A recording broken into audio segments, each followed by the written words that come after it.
আজ Indian secular ফ্রন্টের ডাকে শিয়ালদা থেকে আরজিকর অভিমুখে শ্যামবাজার পর্যন্ত একটা প্রতিবাদী মিছিল ছিল।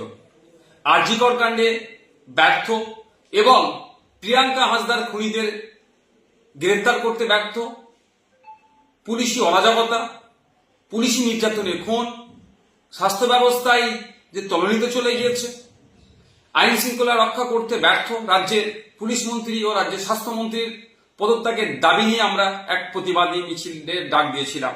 কিন্তু সকাল থেকে যেভাবে মুষলধারে কলকাতা শহর এবং শহরের আশপাশে বিভিন্ন জেলাতে বৃষ্টি হচ্ছে, ফলে যোগাযোগ ব্যবস্থা থেকে শুরু করে ট্রেনের যাতায়াতের সমস্যা হয়ে উঠছে, আমরা রাজ্য কমিটির পক্ষ থেকে আমরা বিবেচনা করলাম এই প্রাকৃতিক দুর্যোগের কারণে আমরা আমাদের এই আজকের শিয়ালদা থেকে আরজিকর অভিমুখে যে প্রতিবাদী মিছিলটা ছিল সেটাকে আমরা স্থগিত করলাম।